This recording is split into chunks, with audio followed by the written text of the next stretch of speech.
Bienvenidos, gracias por acompañarnos. Momento de nuestro encuentro semanal a través de los especiales de ProNoticias. Esta semana elegimos un tema muy particular, el empleo. El empleo en tiempos de pandemia. El empleo en un año bastante complicado en materia sanitaria, este 2020. Vamos a escuchar a autoridades del Gobierno Nacional, a especialistas en materia de empleo y también a representantes del sector sindical, darnos datos, opinión, análisis y sobre todo, ¿qué puede pasar con el empleo el próximo año? Comenzamos los especiales de ProNoticias.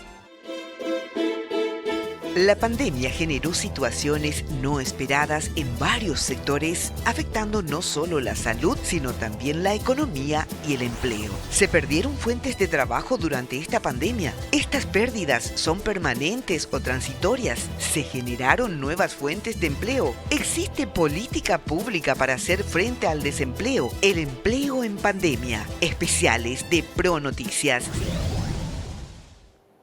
Comenzamos la charla del especial de esta semana con la ministra de Trabajo, Empleo y Seguridad Social, Carla Bacigalupo. Ministra, ¿cómo está? Gracias por su tiempo para Canal Pro. Muy buenas tardes, Omar. Un gusto compartir contigo y con toda la teleaudiencia. Bueno, ministra, queremos evaluar esta semana en los especiales de ProNoticias principalmente el impacto que ha tenido la COVID-19 y esta pandemia en el empleo en nuestro país. ¿Cuáles son los datos que puede compartirnos sobre este tema con la audiencia, ministra?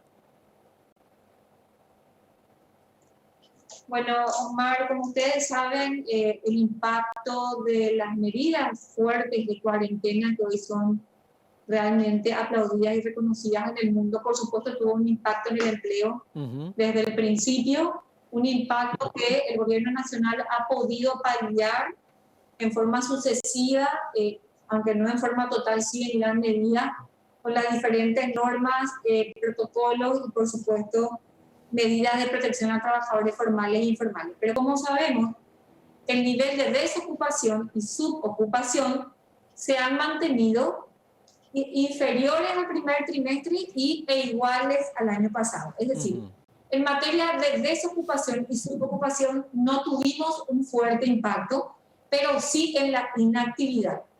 La inactividad es el estado en el que una persona no tiene empleo y tampoco busca un empleo.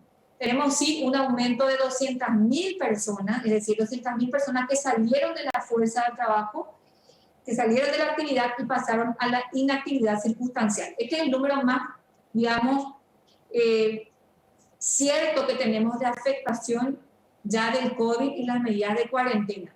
Sí. Ahora, esto es al cierre del segundo trimestre. Estamos expectantes también ya del informe del tercer trimestre. Ahora, si nosotros nos vamos a los registros oficiales, Omar, podemos ver que en el trabajo formal se ha mantenido bastante el nivel de trabajadores, es decir, gracias a las medidas de suspensión y pago de compensación, también el pago de compensación por aislamiento, por riesgo o vulnerabilidad, han sido de vital importancia para sostener el empleo formal, es decir, aquel empleo que está adherido a un régimen de seguridad social como es el IPS o las cajas bancarias. Ahora bien, sí también hay una afectación, o sea, hay despidos en materia de empleo formal. Tenemos unas 30.000 personas que quedaron despedidas por despido injustificado según los registros de IPS. Y también es cierto, Omar, que sí, en este transcurso de la pandemia ha habido altas y bajas en IPS, y la diferencia más grande que se produjo fue en el mes de abril, donde tuvimos muchas más bajas que altas.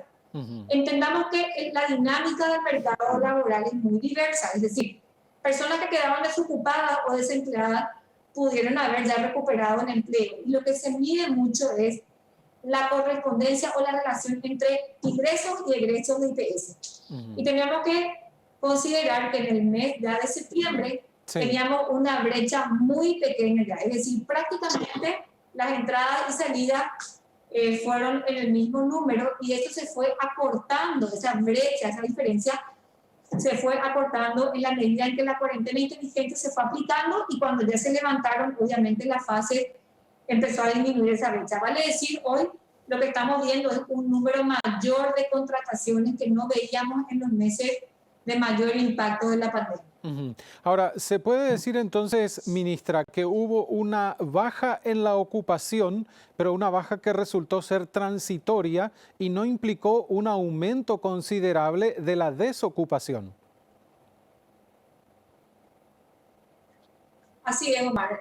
La desocupación como tal, es decir, la persona que no tiene empleo y busca sin conseguirlo, no tuvimos un aumento en el segundo trimestre, tampoco en la subocupación, pero sí en la inactividad. Es decir, 200.000 personas que ahora tienen que volver a la fuerza de trabajo y obviamente esperamos que vayan a la ocupación y no a la desocupación. Es decir, todo el plan de reactivación del empleo hoy está abocado a estas 700.000 personas, 200.000 que ya estaban, digamos, y continuaron en subocupación, 200.000 en desocupación como tal, y otras 200.000, un poco más, concretamos así un número un poco mayor de 600.000 personas que hoy son el foco, digamos, y el aval, el sustento de todas nuestras políticas de reactivación de la economía y del empleo. Como vos sabés, el plan A, liderado por el gobierno nacional, tiene como principal eje promover nuevas obras públicas, construcción masiva de viviendas sociales y otros programas para generar más empleo y permitir así, sobre todo, que los trabajadores que perdieron su empleo en esta pandemia lo puedan recuperar. Y en materia de género, esos datos también se pueden conocer, ministra, del número que hablaba usted, las 200.000 personas. ¿Hay mayor número de mujeres o mayor número de varones? Sí, estamos hablando mayormente de mujeres y jóvenes. Acá se dio también el doble impacto, digamos, de las medidas de cuarentena y las medidas obviamente muy relativas a la educación, es decir, a los cierres temporales de los centros de cuidado y de guarderías, colegios, que hizo también que los chicos tengan que quedarse en la casa y por supuesto las madres asumir con una fortaleza mayor el rol que ya tenían, que era el rol de cuidado. Por lo tanto, muchas madres ya no pudieron trabajar o digamos, ejercer sus actividades de cuenta propista o emprendedoras, bueno, quedándose a cuidar a los hijos en sus casas. Por lo tanto, eso tuvo mucha incidencia. Y además una afectación, Omar, que en el mundo se ha dado, ¿verdad? Esta pandemia ha afectado mucho más a mujeres y a jóvenes que a otros sectores, y es ahí donde hoy también las políticas públicas giran en torno a, primero, Omar, invertir en el capital humano a través de capacitación de calidad y pertinente. Es decir, esa capacitación que hoy mire seriamente y con detenimiento el mercado laboral. ¿Qué necesita el mercado laboral y qué le ofrezco yo a las mujeres y a los jóvenes como cursos rápidos que puedan permitirle, de verdad, construir como un puente rápido de conexión a ese trabajo que es requerido o a ese perfil requerido por la demanda? Por eso estamos haciendo encuestas por sectores. Ya lanzamos la encuesta del sector terciario con la Cámara de Anunciantes del Paraguay. Ahora estamos por lanzar ya los resultados de una encuesta en el área de industria, que es el sector secundario, y luego ya iríamos al primario, pero estos dos son los dos sectores que más empleo generan. Y todos nuestros proyectos de capacitación en torno a la transformación que ya hemos iniciado en el año pasado están, digamos, girando, Omar, a hoy más que nunca invertir en el capital humano. En el mundo entero, hoy, digamos, se sostiene que el puntal verdadero para la reactivación económica es la inversión en el capital humano y permitirle así a los trabajadores que perdieron sus empleos recuperar, bueno, pero a través de la adquisición de nuevas habilidades y ni qué decir competencias digitales. Sí. Ya vivimos en la sociedad del conocimiento, de ir caminando, transitando de a poco hacia ese sector es de vital importancia. Usted mencionaba el capital humano y la importancia de invertir en ese capital y la relación que hay entre el capital humano, la economía y también la educación. Es decir, poder capacitar a estas personas que son agentes de cambio precisamente dentro de las empresas. Esta situación que se dio no solo en Paraguay, sino a nivel mundial con la pandemia, en materia de educación con algunos inconvenientes para darle continuidad cíclica al proceso educativo. Según usted considera, ¿en algún momento puede afectar la calidad de ese capital humano, ministra? Bueno, Omar, nosotros estamos trabajando en el seno del Consejo Nacional de Educación y Trabajo con la Unidad Técnica Interinstitucional, un equipo coordinado entre el Ministerio de Trabajo y el MEC para lo que hace ya a, digamos, pensar y repensar la educación técnica, sobre todo hacia esas habilidades que el mundo del trabajo hoy busca. Y sobre todo hablamos de tres cosas muy importantes. En primer lugar, las habilidades blandas, que hoy son las más requeridas en el mercado laboral. Y de esas, la capacidad de trabajo en equipo, la obtención de resultados, la capacidad de comunicación, resolución de problemas, creatividad, adaptación al cambio, son una de las habilidades más requeridas que tienen que ver con la parte actitudinal del trabajador. En segundo lugar, hoy más que nunca se requiere experiencia, es decir, por lo menos que ese estudiante haya hecho alguna pasantía en alguna empresa, haya practicado antes de entrar ya a trabajar en un lugar fijo. Por lo tanto, hoy la formación dual y todos los esquemas participativos que combinen educación y trabajo, hoy más que nunca están siendo potenciados en todo el mundo. Así que también nosotros, a través del sistema de formación profesional y las mesas sectoriales, que son más de 15 que tenemos conformadas con los diferentes sectores empresariales, industriales y de producción, estamos reforzando. Y en tercer lugar, el conocimiento técnico, sin duda, el título que avale el conocimiento que uno tiene. Pero estas tres cuestiones hoy son fundamentales para reactivar el empleo y para que una persona realmente tenga chances de vincularse con una oportunidad laboral. Las habilidades blandas, la experiencia dentro de las empresas y los conocimientos técnicos. Ahora, ministra, desde la Organización Internacional del Trabajo se dio a conocer un informe también en el que se destacan las medidas adoptadas en materia de empleo en nuestro país. Y usted estuvo mencionando algunas de ellas que tienen que ver con la suspensión laboral, los beneficios para el sector formalizado. Pero, ¿cómo está viendo el mercado no formalizado, ministra, y la necesidad de incluir a más trabajadores en la formalidad? Bueno, nosotros, como mencionás, hemos trabajado desde el mes de marzo en forma realmente sostenida con todo el tripartismo. Nosotros reconocemos y sostenemos que todas estas medidas fueron construidas a partir del diálogo social. Desde el principio nos pusimos a trabajar codo a codo con todas las centrales obreras del Paraguay y también con los empleadores, a escuchar, a auscultar sus necesidades, sus problemas, que por supuesto fueron miles desde el inicio. Sí. Establecimos, por ejemplo, Omar, desde el principio varias medidas importantes que dieron una contención a empleadores y trabajadores, como el teletrabajo. Aún cuando el teletrabajo no estaba legislado en Paraguay, lo que hizo el Ministerio del Trabajo es reglamentar un capítulo del Código Laboral que se asemeja al teletrabajo, y de esa manera, desde el mes de marzo, muchísimas empresas ya aplicaron esta modalidad. Luego, ya con la ley de emergencia, legislamos el teletrabajo y lo reglamentamos como tal. Y hoy es una medida ampliamente utilizada por el sector empresarial, que incluso ya ha manifestado la intención de mantener el teletrabajo más allá de superada la pandemia, con altísimo éxito, y no tenemos ninguna denuncia hasta ahora de ningún abuso o nada que haya, digamos, enturbiado esta figura muy buena que ha permitido sostener por un lado a los trabajadores y por otro lado protegerlos del contagio COVID. Además de del teletrabajo, las medidas de negociación, la suspensión de contratos de trabajo fue destacada por la OIT porque llegó en un momento muy oportuno. Ustedes saben que desde el mes de abril ya se estableció la suspensión con pago de compensación. Llegamos a proteger a más de 150.000 trabajadores en esta modalidad. Muchos de ellos siguen en estado de suspensión. Para hacer un poco exacto, 30.000 trabajadores que todavía siguen en estado de suspensión, incluso muchos de ellos ya por el sexto mes, con un sexto pago ya cobrado de compensación, y algunos de los sectores que siguen en suspensión, por supuesto, los que estamos todavía protegiendo mucho son los sectores de turismo, eventos gastronómicos, el sector de comercios pequeños, porque no se encontró con un consumo todavía elevado que justifique, digamos, o que les permita abonar el salario, y por supuesto el sector educativo privado, sí, que también sigue muy afectado. Además de esta medida de suspensión y compensación, hay que considerar también, mencionado por la OIT, este plan de protección a trabajadores formales no se quedó solamente con esta compensación por suspensión, sino que fue ampliado, Omar, como vos sabés, a los pagos por aislamiento. Es decir, un trabajador que hoy va a aislamiento cobra una compensación durante todo ese tiempo. Por lo tanto, el empleador no asume la carga de pagar ante la inexistencia de una contraprestación de trabajo.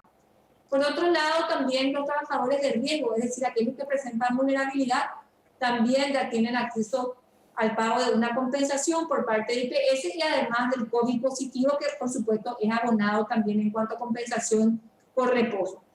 Todo este plan de trabajadores formales realmente ha permitido sostener en gran medida al empleo formal. Y también al empleo informal ha llegado una asistencia que es el programa Tutubo, a través del Ministerio de Hacienda, que sobre todo también contribuyó mucho a tener una base de datos importante de todos estos trabajadores. Y además, Omar, otra medida muy,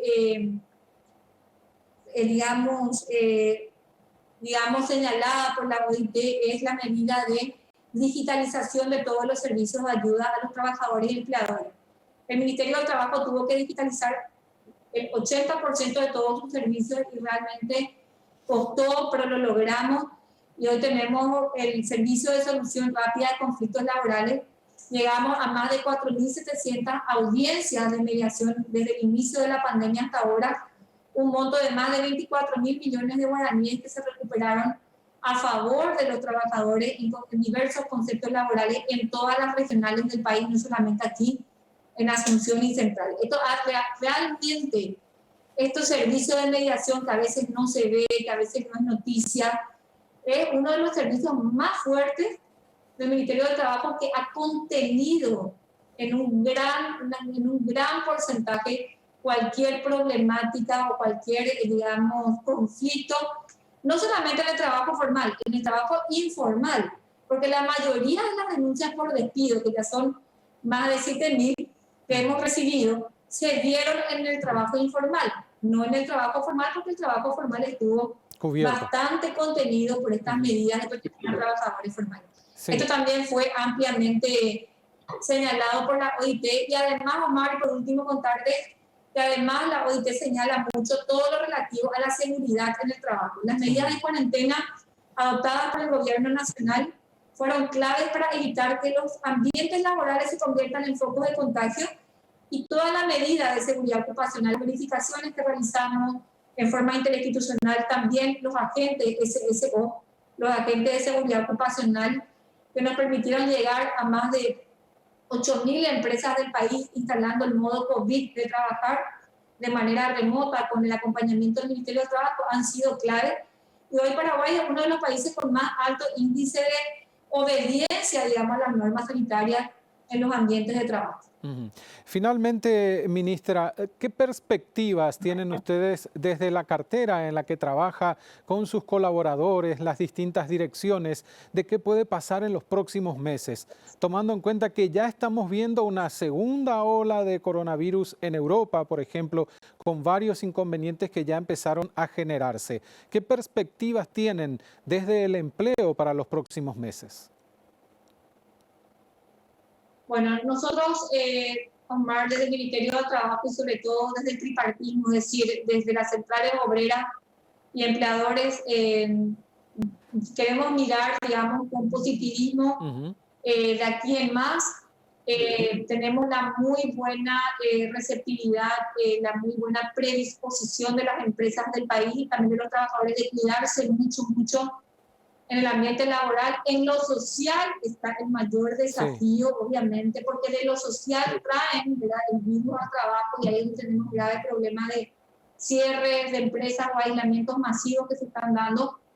Pero lo que queremos es, digamos, dar una mirada positiva, y si todo sale bien y no volvemos atrás, no se dan picos de contagio Creemos que la reactivación se va a ir dando de manera paulatina y que de a poco estas 200.000 personas van a ir saliendo del estado de inactividad. Entendemos que hoy tenemos un plan de atracción de inversiones, de fomento a la industria nacional, de las MIPYMES, con todas las medidas que estamos haciendo desde el plan de reactivación del empleo, que pueden llegar a ser muy positivas siempre y cuando todos los paraguayos seamos conscientes de que esto pende de un hilo si no somos respetuosos de las normas sanitarias. Es el tiempo que nos toca vivir, es el nuevo modo de vivir y trabajar, y si no nos concientizamos de que esto llegó para quedarse por un buen tiempo, todo esto que estamos planeando puede obviamente fracasar. Así que con una mirada positiva vemos de aquí en más una recuperación paulatina y la recuperación sobre todo de estas personas que han salido de la actividad o de la fuerza de trabajo. Y Dios no quiera, Omar, que tengan que darse estos picos de contagio que nos hagan volver atrás. Nosotros estamos muy positivos de que el paraguayo va a seguir así de responsable. Se nos viene sin duda una época muy desafiante. Se viene el fin de año, muchas fiestas programadas. Quiero contarte ahí que con el sector de eventos estamos trabajando de una manera impresionante.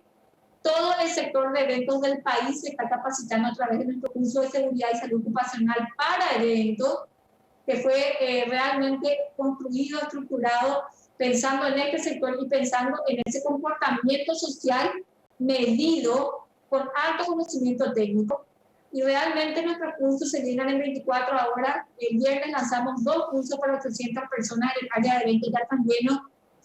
Hablaba yo recién con el Ministerio de Salud, nos pidieron que redoblemos la apuesta, vamos a abrir 2 cursos más de 800 personas, obviamente sumando a más instructores, pero la idea es que hoy más que nunca reforcemos, digamos, ese equilibrio que tiene que haber entre la vida social, obviamente, y el respeto a todas las actividades laborales, pero también el profundo cumplimiento de las normas sanitarias para evitar el rebrote. Ese es el gran desafío que hoy tenemos en las manos, Omar. Esto primero es la base de toda la castigación y a la par seguir con estas acciones muy específicas como este concurso de MIPYMES y otras acciones que estamos haciendo con los diferentes gremios para promover nuevos empleos.